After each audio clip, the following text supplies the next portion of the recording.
was the originator of the Syrian Bath Party. His oldest son was supposed to be the guy who took over. His oldest son was this, handsome, square-jawed guy, and he liked his Ferraris too much, and he killed himself in a 70-mile-an-hour Ferrari accident. Oh, wow. In the 90s.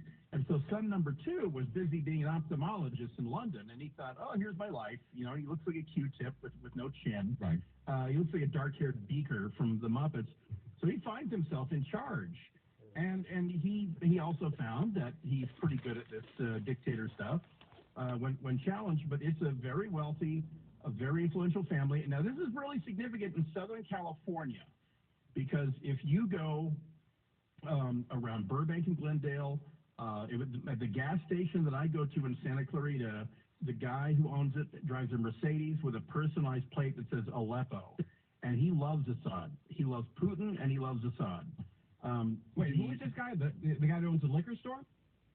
The guy that owns my gas station. Oh, the gas station. Loves Assad. You can go up from KFI. You can go up Olive about 4 blocks. I go to that liquor store that's owned by the Syrian guy. Those dudes, I don't want to RF them on the air. Okay. I'll just tell you this. If you are Alawite, Christian, Shia, and you're Syrian, you love Assad, because Assad is a minority, and he guaranteed a country where the minority religions didn't get their heads cut off. The majority of Syrians are Sunni. 75 to 80% of Syrians are Sunni, but they're not in charge. The Ba'ath regime, the Alawite regime, which is Alawitism is a subsect of Shia, and Shia, of course, is a subsect of Islam. But that's why the influential people, the chiefs of police, the professors at universities, the fighter pilots, the bomber pilots, they're all Alawites or Christians, and this is very uncomfortable for Americans to comprehend. But there's thousands of Christians who are fighting for Assad, and they don't want to leave. And you talk to any Syrian Christian from Glendale to Santa Clarita, and they will tell you, I prospered in Syria, I was wealthy in Syria, my daughters wore pants, my wife could drive, she could wear a bikini at the beach, and we prospered. Syria is a historic crossroads in the history of Earth.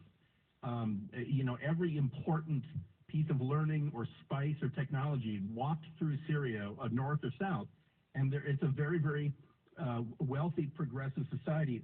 And I mean, when you compare it with other Arab states, so it's sort of like Jordan. Very much, right. Yeah, but with more oil, and so they've done very well. And so that's the thing, is it's kind of surprising for Americans, but if you sit there and chat up the guy who owns your liquor store in Glendale or Burbank, he'll probably, the guy, my gas guy,